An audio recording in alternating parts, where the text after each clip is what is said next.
nähtused, et noh, meie, kes me usume piiblit, me ju saame aru, et tegelikult piibel ei räägi päkapikkudest. Meil päkapikkega ei käi kodus, meil käivad kui me esimene laps sündis, siis või noh, mõnda aega juba, natuke oli juba vanem, nii et hakkas asjadest aru saama, et noh, sokkide panemine on selline traditsioon. Kuidas me teeme? No päkapikkudega meil läks kuidagi, naisega arutasime, et kuidagi kitsas on, et noh, et kuidas see seletada, aga ingli me suutsime nagu lahti mõtestada, noh, et las siis olla see mäng lapse jaoks, et ingel toob, aga noh, piibli järgi ingel on jumala saadik ja inimesed võivad ka inglid olla, et noh, tegelikult meie olemegi need inglid, kes sinna toovad neid asju sinna sisse. Ega me kellelegi ära ei reetnud.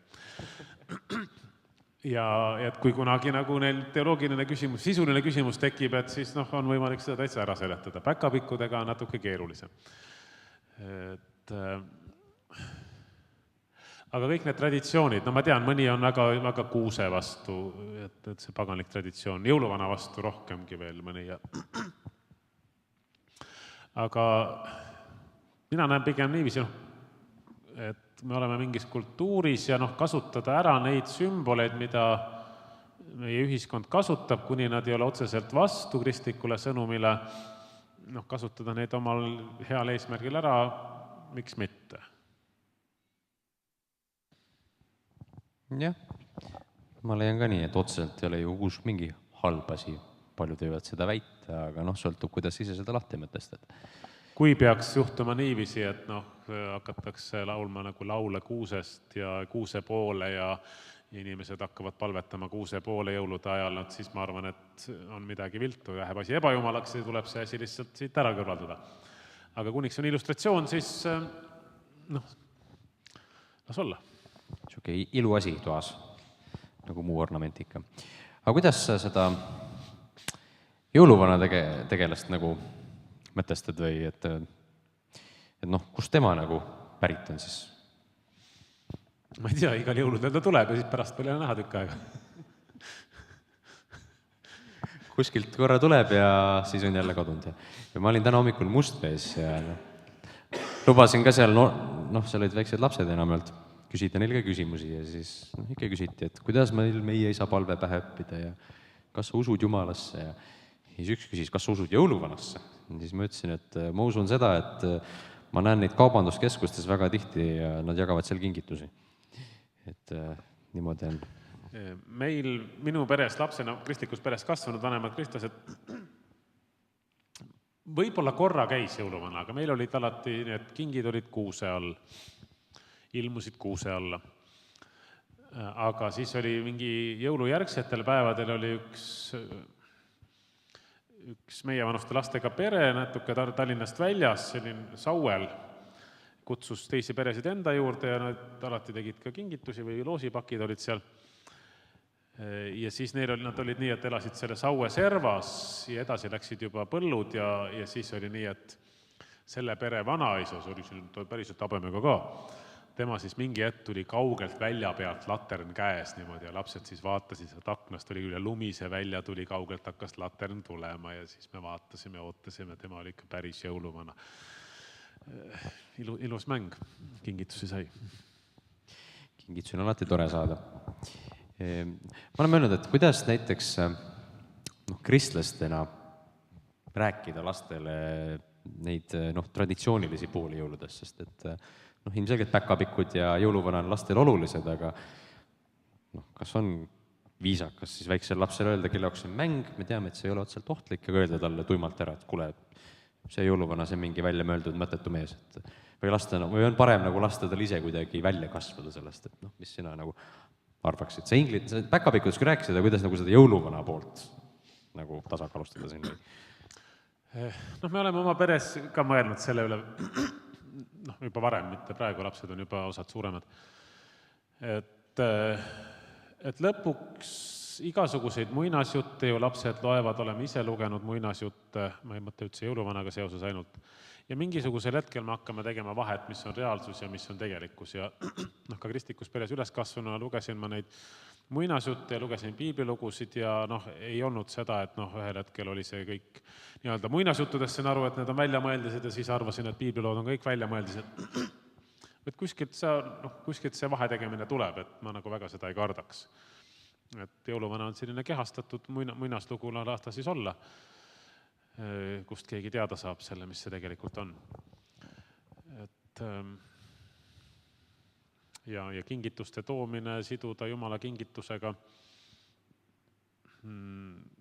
annab leida selliseid kokkupuutepunkte. Me olime oma 3 last käivad Tamme koolis ja nüüd sel nädalal oli teisipäeva õhtul Pauluse kirikus Tamme kooli kontsert jumalateenistus. Igal aastal on kõik koolikoorid seal laulavad, aga ta on ikka jumalateenistusena. Joel Lohamets vedas seda seekord, mõnikord on keegi teine õpetaja kohalik ka, Kristjan Lohamets on seal.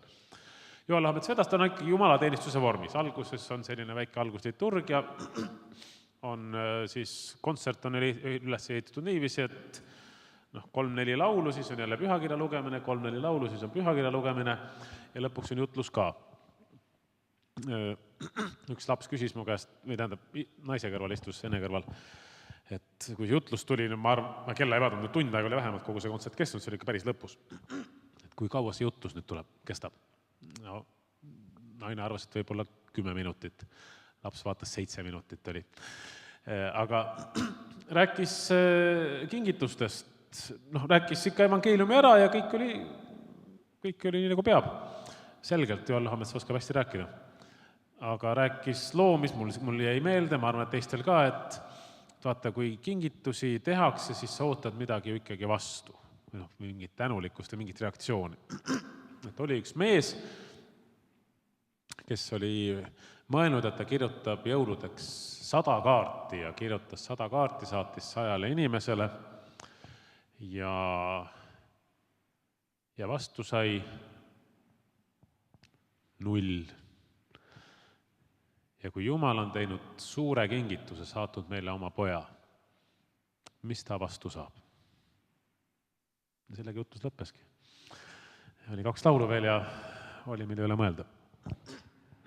Sellised illustratsioonid aitavad teinekord lahti mõtestada seda, kuidas, või mida reaalselt Jumal meie jaoks teinud on. Täna võid rääkida küll, Jeesus suri, Jeesus andis kingituse, aga mis seal tegelikult taustal taga on, et see teinekord läheb kaotsi, kui me lihtsalt selle ühes kõrvast sisse laseme teisest välja. Aga kui rääkida Jeesuse sünnist, siis kas on Jeesuse sünnipäev nagu jõulude ajal reaalselt või on see mingil muul ajal? Ei tea. Ega keegi täpselt ei tea, kes ütleb, et täpselt teab, see ilmselt valetab. On erinevaid aegu pakutud selle jaoks ja küsimus ei ole ainult jõulude ajas, vaid ka aastas, et mis aastal ilmselt pandi 4 aastaga mööda, on kõige tõenäosem, et Kristus sündis 4 aastat enne Kristust. Õige, on küll, mina usun seda. Enne meie ajaarumist. Herodese valitsemisaegadega on seda siis tagantjärgi püütud arvutada. Ja minu jaoks see ei ole nagu mingisugune usuline ega teoloogiline küsimus, et millalgi me tahame millalgi tähistada Jeesuse sündi. Meil otseselt käsku selle kohta ei ole, aga millalgi tahame seda tähistada. Me tooksin võrdlus, et kui näiteks kellegi vanaema või vanaisa oli küüditatud ja kuskil Siberis teadmata kadunud ja perekond lihtsalt tahab millalgi kord aastas tema surmapäeva tähistada. Siis nad lepivad kokku mingi päeva, võib-olla mingisuguse muu päevaga seoses tema elus ja tähistavad seda tema surmapäevana. Mingil päeval viivad küünlad mingisugusesse ühishauale või kuhugi või mälestusmärgi juurde. Ja see, et nad ei tea, mis päeval tegelikult see vanaisa suri seal kuskil Siberi vangilaagris, ei vähenda sugugi seda 1 kord aastas päeva tähtsust, et me oleme kokku leppinud, sel päeval tuleb suguvõsa kokku, me viime küünlad, me mälestame, meenutame. Samamoodi ka Kristuse sünniga, et kui meil paremat päeva ei ole, siis võib ka 24. 25. detsembril tähistada. Ja oluline on, et me seda meeles peame. Jah, see on hästi oluline. Ma ise olen muidu mõelnud seda, et ma leian, et me liiga tihti langeme sellesse, et see rõhk on nagu ainult kord aastas, et see suur jõulutraditsioon ja see räägitakse Jeesuse sünnist. Aga mina nüüd sellest peaks nagu rohkem rääkima, sest et kui me kord 6 pühapäeval tuleme leiba murdma, siis me ju mälestame sellega Kristuse surma ja ohvrit.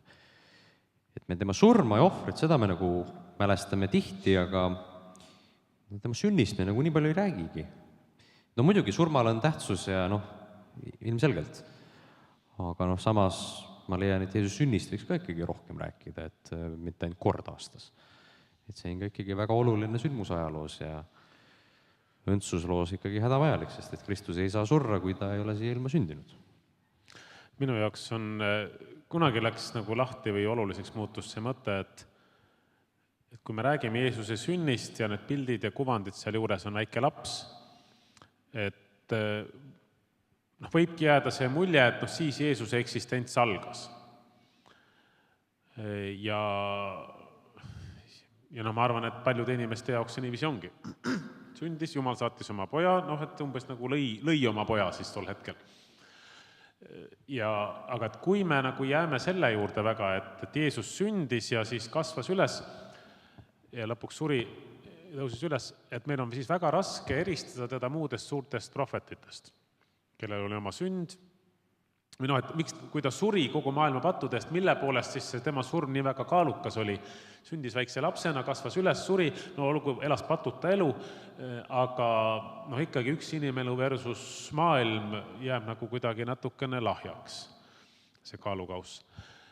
Aga kui pidada meeles seda, mida Piibel ütleb, et Kristusel kaudu on loodud kõik, Kristus on Jumal aegade algusest peale, tema kaudu ta oli loomise juures, ta oli enne loomist, ja ta on Jumal,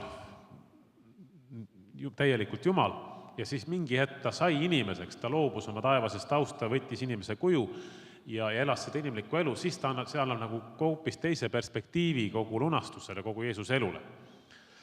Ja siis, kui küsida, et üks inimene suri kogu maailma pattude eest, aga tegelikult suri Jumala poeg, kelle kaudu maailmad on loodud, siis kui maailma looja tasandil olev sureb inimkonna eest, siis see kaalukauss ilmselgelt kaalub selle kogu inimkonna üles, ükskõik kui mitu miljonit, miljardit me läbi ajaloo neid inimesi loeme. Ja siis tema lunastus, ei teki küsimust, et see suudab ära lunastada kõik patud. Ja et sellepärast see sünd pigem on nagu selline vaheetapp tema elus eksistentsis, et ta oli olemas, siis ta sai inimeseks ja elab Jumalana edasi. Ma julgustan nägema sellest perspektiivist, pidama seda perspektiivi meeles, siis kogu see Jeesuse elu omandab hoopis teise kaalu. Amen. Nii see tegelikult on, et surm on ikkagi kõige olulisem. Aga kui rääkida, et jõulud on Jeesuse sünni tähistamise aeg. See on ilmselt spekuleerimine, aga et hästi palju käib ikkagi mittekristlase jõulude ajal kirikus. Ja ma olen mõelnud, et kas kogudus üldiselt või nagu kristlaskond on nagu sellel hetkel tegemas selliseid kindlaid samme, et just nagu evangeeliumi jagada. Räägitakse Jeesuse sünnist, aga kas nagu seda surma ka siis tegelikult tol hetkel rohkem rõhutatakse, sest et aastaringi me räägime surmast ja siis jõulude ajal me räägime sünnist rohkem. Ja tegelikult see on ju see, kus tuleb hästi palju kiriku võrrast rahvast kirikusse. Et ilmselt see on lihtsalt sinu mõtted või arutelu? Jõulujutluse pidamine on üldiselt üks põnev väljakutse. Ühtepidi sa pead kristlastele ja teistpidi sa pead mittekristlastele. Et oleks selline ühtepidi õpetuslik ja usku üles ehitav ja teistpidi evangeelne. Aga mulle see väljakutse meeldib. Mina olen püüdnud küll jõulujutluses ikkagi jõuda evangeelse sõnumini mingisuguse nurga alt. Näiteks tuleb meelde, et ühes jõulujutluses ma kasutasin kujundit, et kui me võtame maja ehitamise, siis Jeesuse sünd on nagu nurgakivi panek hoonel. Tegelikult nurgakivi panekuga ei ole mitte midagi veel juhtunud, tähendab paremal juhul on vundament valmis, aga sageli ka tähtsate hoonete puhul nurgakivi panekule tulevad kaamerad kohale, õhtuses aktuaalses kaameras näidatakse, et Tartu reoveejaam selle nurgakivi pandi täna. Lõpuks mitte midagi ei ole olemas veel. Paar aastat pole mitte midagi olemas, aga kõik kaamerad on kohal, et pandi nurgakivi. Täiesti mõttetu tegelikult ju, aga miks tullakse kohale, sest on lootus, et midagi hakkab toimuma, on kavatsus, et hakkab midagi toimuma. Ja Jeesuse sündmine on ka nagu selline nurgakivi panek hoonele, Jumala plaan oli valmis, projekt oli ammu välja töötatud, see asi hakkas nüüd realiseeruma, pandi nurgakivi, ehitus hakkas käima ja siis Kristuse surma ülestõusmisega lõpuks sai hoone valmis. Ja ja kuidagi tuua sellist evangeelset sõnumit, et ei jää ainult sünni juurde, et ilus lapsuke ja loomad ja tähetargad ja tooge ka kõik kuld siia ja viiruke mürr. Vot, väga tasakaaluks vastus, nii et ma ootan juba põnevusega, et mis jõulujutlused siin jõulude ajal hakkavad tulema. Aga ma arvan, et siin on räägitud küll, aga sa võiksid äkki lõpetuseks anda sellise, enda mõistes sellise julgustava jõulusõnumi. Et see on hea väljakutse. Puusalt, järsku, ootamatult julgustav jõulusõnum noortele. Mul tuleb meelde üks tsitaat vanast rasvast. Alustasin jõulujutlust niiviisi, et Jumal on olemas küll, aga ta on väga väike. Umbes niiviisi arvavad eestlased Jumalast. Sotsioloogiline uurimus oli just välja tulnud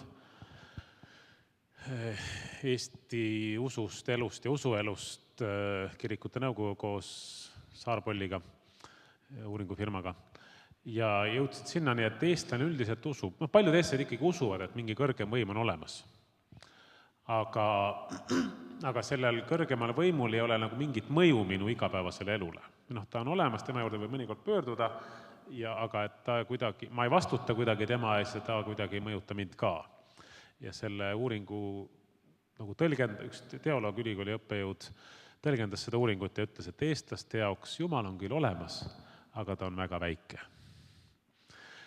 Ja väikese beebi Jeesusega võibki niiviisi juhtuda. Selles mõttes jõuludega on väga hea hakkama saada, sest Jumal on olemas, aga ta on väga väike, ta ei ohusta mitte kedagi, ta ei kohusta mitte kedagi. Ta on seal sõimes ja kõik võivad teda sülle võtta ja tagasi panna ja teha temaga, mis tahavad. Aga minu selline jõulujulgustus on, et ärge minge selle mänguga kaasa. Jumal on olemas küll, aga ta on väga suur. Ta oli enne sündi väga suur, ta on kogu aeg väga suur olnud, ta sai lunastajaks. Et ärme lase jõuludes Jeesus lapse väiksusel oma usku väikseks teha, vaid peame meeles, et ta on universumi loomise juures olnud, ta sai inimeseks, teda tasub järgida, tema olemasolu ja tema lunastus kohustab meid, see kutsub meid, õnnistab meid. Et ta ei jääks meile väikeseks ja kõrvaliseks ja tundmatuks, vaid et tal oleks see koht, mis talle kuulub. Lunastajana ja kohtumõistjana ja päästjana ja püha Jumalana. Aamen. Ja me kiidamegi suurt Jumalat, mitte mingisugust väikest abitut tegelast. Ja see on ikka midagi erilist, et üks suur, mitte lihtsalt füüsiliselt suur, vaid olemuselt suur Jumal on meid kutsunud tegelikult enda juurde, enda ligiollu ja andnud selle võimaluse, et me üldse saaksime teda tunda. Mul kuskilt jäi meelde selline mõte, et mingi teoloogist oli öelnud, et Jumal loobus enda privaatsusest selleks, et meie tema väikesed loodud olendid saaksime teda isiklikult tunda. Tal oli kõik olemas, ta ei oleks mitte midagi pidanud tegema, aga ikka ta andis meile selle võimaluse, et meie saaksime teda tunda ja teda kogeda. Ja ilmselt paljud on siin kristliku tausta, aga ma ikka jõuan ringiga teinekord selle mõtteni enda elus tagasi, et see on nii veider, et Jumal peaks üldse hoolima inimesest, sest ma olen väga uskmatu taustaga ja ühel hetkel tuli siuke järsk pööre, Jumal muutus nii elavaks, nii käega katsutavaks, võiks isegi öelda, ja nii armastusväärseks. Ja on kurb näha tegelikult, et inimesed ei näe teda sellisena. Nii et teie, kes te siin olete, siis teadke, et Jumal on suur. Aga meie suur Jumal ei ole jäänud kaugeks Jumalaks, ta on see, kes tuleb tegelikult ligidale. Ja me saame teda kogeda. Ja praegu on jälle võimalus teda kogeda laulu kaudu, sest et laulu kaudu on üks viis, kuidas me saame Jumalat tunda. Aga äkki Leho saab palvetad veel siis me saame ülistada ja olla tänulikud. Jeesus, me mõtleme selle peale, et sa said inimeseks väikese beebina, aga inimesena sul oli oma areng. Sa kasvasid suureks ja tuli aeg, kus sa hakkasid kuulutama. Ja mul on südamest praegu paluda, et sina kasvaksid meie sees suuremaks kogu aeg.